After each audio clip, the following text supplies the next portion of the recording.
Hello everybody, my name is James Casciamani. I work with AAA Pioneer Valley Fleet, and today we have with us Abe Rivera. He also works in the fleet also. And we're going to talk about today about our new air systems in our trucks. We're also going to talk about how to change a tire. May seem a little humdrum how to change a tire, but we want to show you the proper way, the way we want to do it. Abe, we're going to have a little conversation about certain tools and how the truck should be set up. We have certain tools over here. These are chalk blocks. Abe, typically what are the chalk blocks? What do you use the chalk blocks for when you're changing a tire?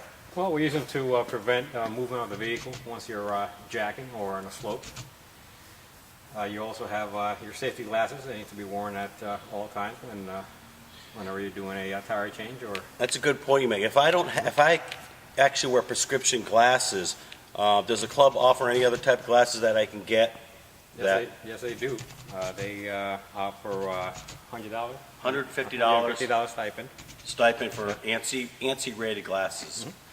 So the glasses are important. Obviously, we don't want any debris or stuff can get into your eye. Now, Abe, I also noticed that we got two different type of impact guns, one electric and one air. What's the importance of those?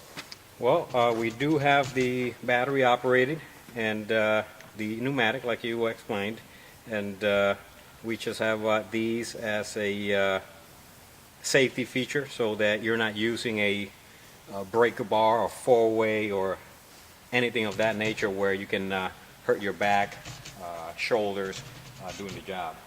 And typically, I know the snap-on gun or the Ingersoll Rand electric, we got two batteries per, there's a charger in the truck.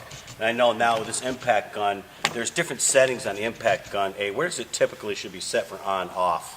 Well, for the off, it's going to give you full force, and for the on, you want to be in the second setting, which will be anywhere from 90 to 110 psi. So about right here, your second setting? Yep. Okay. That's great. It'll be right there. That I can tell you folks, that's a home run right there. That's a back saver, and it's professional. Hey, we also introduced this too into the fleet. This is a snap-on breaker bar. Typically, what do we use the breaker bar for when we do a tire change? Well, breaker bars are going to be for taking off locking lug nuts, and as you can see, it's a snap-on that AAA got for all the fleet vehicles, and these are reinforced. They're nice quality.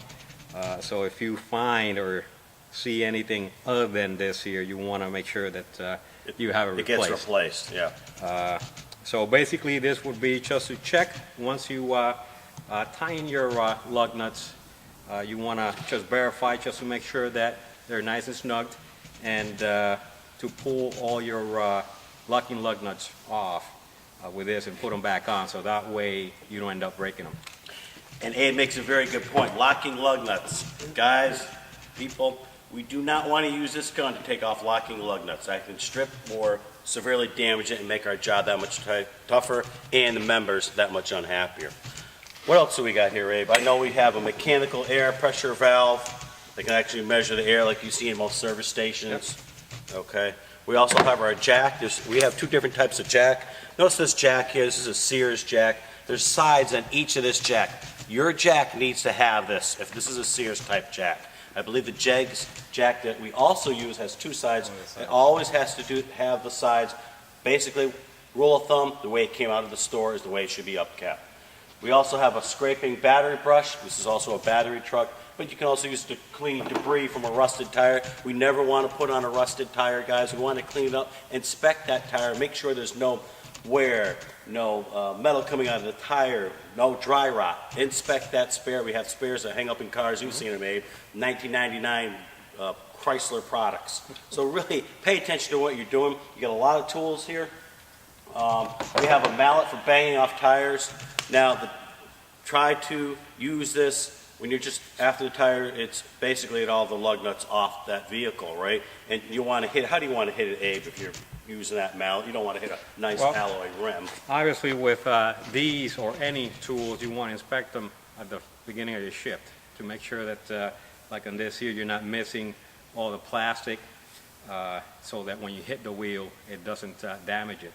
So basically, what you want to do is you want to come out here, and you want to hit the outer side of the wheel.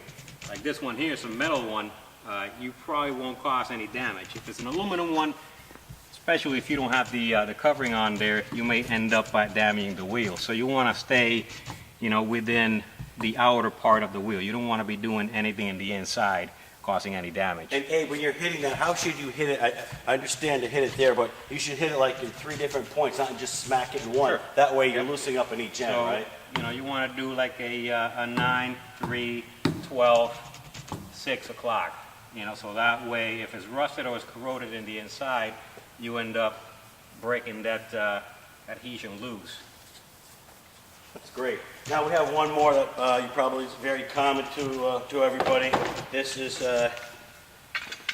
it's one of our safety tools. When you have that vehicle up, this should be somewhere securely under that vehicle, especially if you're spending some time like getting a tire off. Having this is very, very important, this jack here. With that, you also notice that Abe and I have some safety equipment. We want to be seen. You notice we have boots, construction boots, our work pants, but our ANSI-3 vest really want to have. We have safety glasses. Abe has his. I have mine over here before we start working. You want to make sure you have your PPE equipment. This could save you from injury. This could also save you so people will know that you're around. We have cones on the truck. You can deploy safety cones, which you typically see, in any type of accident or scene. So make sure you use your safety equipment. Make sure when you do your safety check in the morning, you have 20 minutes to do that you are checking the equipment against your list. And anything that you don't have, well, speak to somebody about getting that. Any questions? Ask. Yes, ask. So with that, we're going to proceed over to a tire change. We're back again, folks. Abe and I want to show a typical spare tire. Now this comes from a Ford product, minivan. Typically get those tires up above the middle of the cab, right? Underneath the Abe. Those collect a lot of debris, don't they? Yeah, a lot of dirt. A lot of dirt. What do you do when you see there's a lot of dirt? This one's not too bad. Typically they're fed up inside underneath. And to roll those tires down, if you can't find it, remember, it's always a good source of information. What else is a good source of information to find out what the spare You is? can look for the book and find the tire change section, and it'll tell you where the spare is, how to pull it on, and all that. There's different locations in the vehicle where the spare tire is located. They can be in the back, underneath, inside the vehicle, under the driver's seat, under the vehicle, kind of mixed section. So, especially tires that are on the outside, you're going to see that there's going to be a lot of buildup of dirt and all kinds of debris in there. So that creates all the rust in here. So once you pull it down, you want to make sure that that wheel is free of all that debris. Now, if you find rust, you want to be able to scrape all that rust off, especially in the face of the wheel, because this is going to be your contact point on the hub. So you want to make sure that all this area here is all cleaned out. Now, if you see that it's all pitted, or you're chipping away a lot of rust, Like big flakes like that. Right? then right there you may want to, stop and maybe put the other wheel back on and have it towed, so that they're not taking any chances down the road and having that wheel maybe break off, become loose, and end up to the side of the road again. What's another good thing when you're really looking at it? And definitely, if you see big flakes of rust, guys, you have to tap on the hand, you're cleaning up with some of those tools, but inspect it, look at it. Another important thing is, members typically, they're going to explain what you're doing. Because if you just pull up, start doing that, and say, no, I can't do it, that's going to turn into a bad member experience. If you explain what they're doing, keep them off to a safe distance, depending on what if you're doing a tire change. Always when you're doing this thing, think safety. You really want to be prepping your work area, making sure that you're safe, you have enough space around you. You're typically not in a garage type setting like we are today. You're out by the side of the road, you're in a driveway. There's a lot of moving parts. So think about that too. Be aware of your surroundings. Now, with Abe talked about the rust here, this tire is actually pretty good. But you should give it that wire brush. Give it a quick 1-2. It's not going to hurt. Abe also referred to keep it mounted properly. Because if there's rust in the green there, that tire is going to wobble off and that can cause a serious injury. We do not want to do that. Now that James mentioned that, a lot of times around the holes where the lug nuts or lugs go into, you're going to see some rust in there also. All this, as you tighten the wheel on, it tends to flex. So if it's got rust in there and you pinch the rust in between the metal of the wheel and the lug nut, as you start driving away, that becomes loose, and next thing you know, you have a Creates loose wobbling. wheel. It creates wobbling. You know what happens? The wobbles comes off. Also, hey, now this is a spare tire. It's in pretty good shape. You can probably, it's a little dusty, but you can probably see some of the tread wear here. This is a pretty good solid spare, right? So you really want to look at that, the tread depth of the vehicle, really just a visual inspection. You know, there are measures, but you can see this one's pretty good. I know the standard gold rules put a penny in there, but really just look at it. Visual inspection is always your best inspection. With that, we're going to show you how to take the tire off and put one on properly. Hello, everybody. Okay, right now you can see I have the jack underneath the jack point. What you really want to do is you want to jack it high enough just to get the tire about an inch of clearance off the ground. You don't want to jack it all the way up so it's sitting 3 inches off the ground, just enough so you can safely do that tire change. You notice when I'm jacking, I'm using the weight of my body. I'm looking, where's the member? The member's clearly safe away.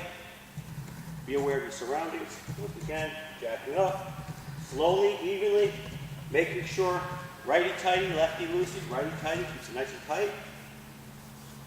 And I already have my top lock on the other side. So that's to prevent the vehicle from slipping or sliding. You notice the tire's going up here a little bit more. And I'm almost there. Tire just about off. And I'm slowly doing it. You always want to go slow and easy wins the day, folks. Now we get the tire off the ground. You'll notice I didn't crack the lug nuts. Reason being, no more 4-ways on the trucks, no more braking bars, taking off tires. I have this right here. This is hey, how much we got here for PSI? We're running a max of 150 PSI. The gun needs about 125 in order to do its job, and it'll be enough to do a tire change without the compressor being on. Now, Abe, when I do this, I have full breakaway power just by hitting the button without even touching the settings, right? So that means you don't have to adjust. It's got full breakaway power. When I put it on, that's a different story. We'll talk about that. But when I take it off, I have full braking power. Now, remember, if you have a locking lug nut, which you don't see one in here, do not use this gun. Before the vehicle's jacked up, carefully use your snap-on breaker bar. And always, anytime you don't want to take a breaker bar and use the up body motion, you'll notice that my back here can have issues. Always use a downward motion to loosen lefty-loosey, righty-tighty. Okay? So with that, we're going to change this tire. You notice I got this pad here. We can supply you with a pad, or you can use knee pads, because you're always going to be like this. And be my guest. Okay, so what you do is, Oh, before we do that, look, another thing I forgot to mention. You notice right here we have the spare tire underneath the vehicle. Now, typically, if you're working with the egg, put a spare tire under there after we've aired it up properly, because we're going to be working away from the vehicle. Of course, we do want our jack stand, because this jack stand, if you, how's that go, Abe? What use would we have with the jack stand? well, the jack stand is going to come in handy if you're going to go under the vehicle to do any type of work. So let's say you're under a minivan or you're under this escape to try and get the spare down because you're having trouble. You want to be able to put this under there if you have to lift the vehicle. Just in case the jack failed, this here will keep the load of the vehicle. Now, once you have this under there, basically you want to be able to put the weight of the vehicle on the jack stand and not rely on the jack. That's the proper way of doing it. So once you find the right spot, you lower the jack, the weight goes on the jack stand. If you're going to be working outside or away from underneath the vehicle, what you want to do is you want to place your spare as close as possible to the area you're going to be working at, so that in case the jack does fail, this here will take the impact and you'll be able to stay away from the vehicle. Now, if you feel more comfortable with the jack stand, by all means, use the jack stand. And it's okay. If you want to use both, use both. Okay, we're going to proceed with the tire.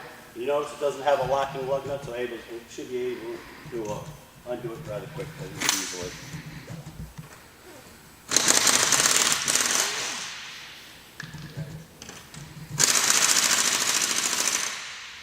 As you can see there, it doesn't have enough air pressure. So at this point, we gotta get the truck running, air compressor running, so we can get some air built up. As soon as we do that, we'll be right back. Okay, so we're back. One piece of advice, make sure that you have recharge batteries for your battery operated guns, and make sure that you turn on the switch for your compressor before you get on scene to make sure that you have enough air pressure to run your tools, so that you don't go through what we just went through right now. So now we can go ahead and finish taking the flat tire off.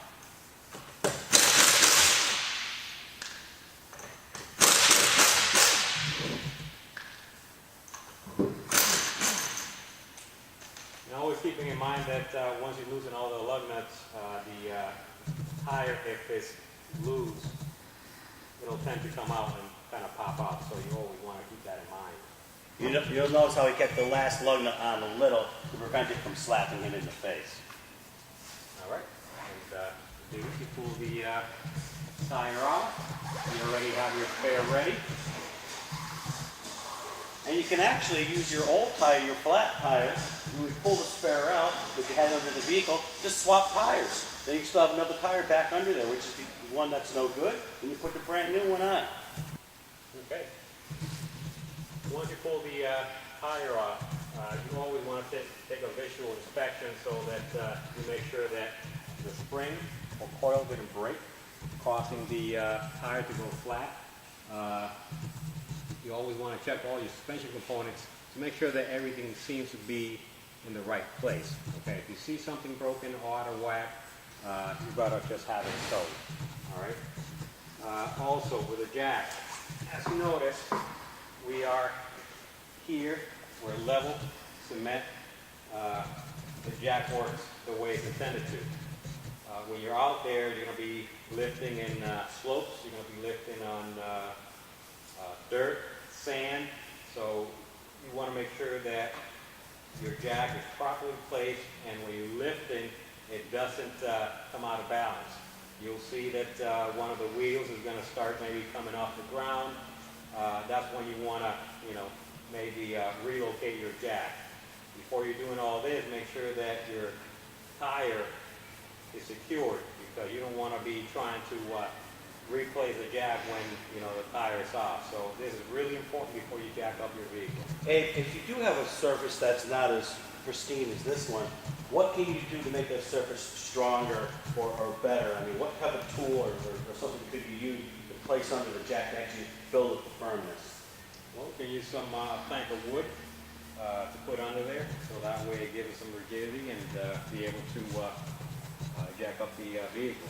If there's nothing available to place under the jack so that you can safely lift your vehicle, then obviously you want to call, see if someone's in the area nearby. They might be able to help you.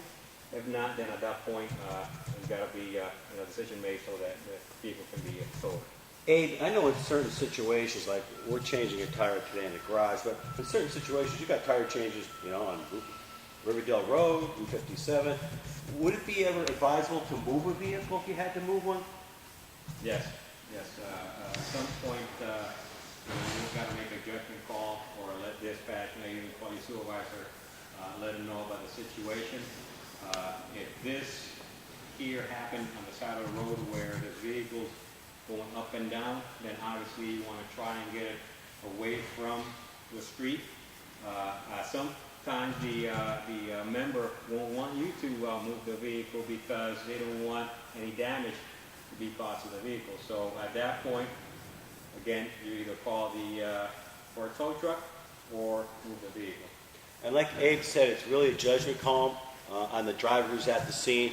But once again, I like what Abe said earlier, don't be afraid to call, don't be afraid to ask. If it takes a couple more minutes to ensure the safety of you and the member in the scene, take it. It's just going to prevent that much more issues in the future. And we want you working safe, we want you coming to work each day, and we want you going home at night to your family. So right now, you're going to, Abe's going to put the spare back on. Notice the spare's in good shape, it's clean, we're not worried about it.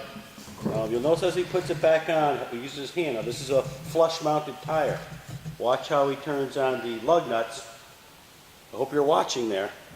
They're being done by hand. They're not being done by the gun. Always put a tire back on the lug nuts and snug them up by hand. And once you get the first lug, the number 2, you feel so much safer because if anything happens, it's going to go back down on the tire. Notice when he put the lug nuts on, it's on a star pattern. Hey, what's the reason for the star pattern when you put it on lug nuts? So that the wheel bolts on there evenly. And I know there's 5 lugs, there's 4 lugs. Just always, the rule of thumb is opposite, right? Opposite ends to tighten up. You always want to go to the opposite end. Preferably the star pattern, but opposite because you may have a different lug vehicle. But this way, as you see Abe turning these lugs down, it goes right to the surface. Nice, flat, even, tiny surface.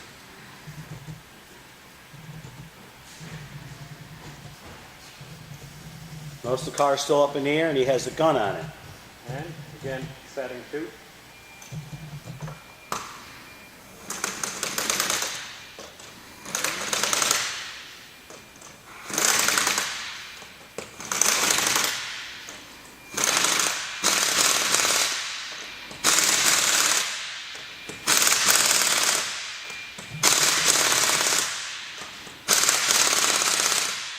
You'll notice when he snugged it.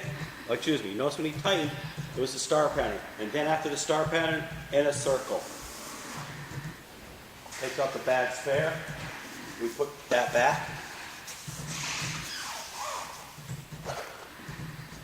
Lets the vehicle down. You let the vehicle down slowly. Check out your surroundings. Where's the member? If the member's away from your vehicle, that's great. That's where you want to keep them. Hey, what about one other thing I know comes up sometimes in the winter about members being in the vehicle if you have to change the tires. I know it's a judgment call. You really don't want somebody, if you have to change a tire with someone in the vehicle, you probably don't want to do that, but there have been on occasion where you have some elderly members, you want to leave them in the car. It could be just a safety issue. You have to think about that. But you really don't want them on the side of the tire to change. If you have to leave the car, use your jack stand, use everything. Of course, we want them, if they can get out of the vehicle, we want to do that too. That may happen on occasion. Very rare, but it can happen. I saw that if you had to, for whatever reason, keep them inside the vehicle, stay still. No movements of any kind or anything like that, so that it doesn't affect the jack or the placement of the jack. Now once you put the car on the ground,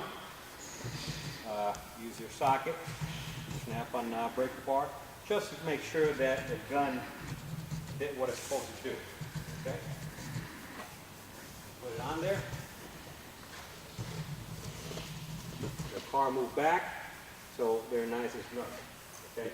You don't want to go to the point where you're going to twist that lug off the hub. Okay.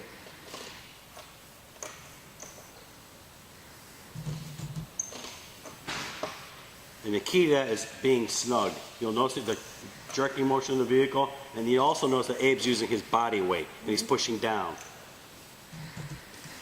At that point, the tire change is almost over. You've got to put all your tools away, put the flat tire either in the trunk or back where the member wants it. And that's pretty much it. A safe, successful tire change. You want to ensure that all the time.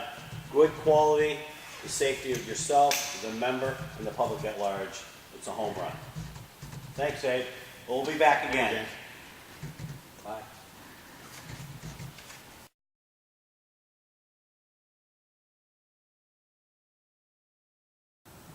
Just so you get a better idea, this is a typical jack point. You'll notice the indent in the part of the metal here. This is the typical area that's reinforced.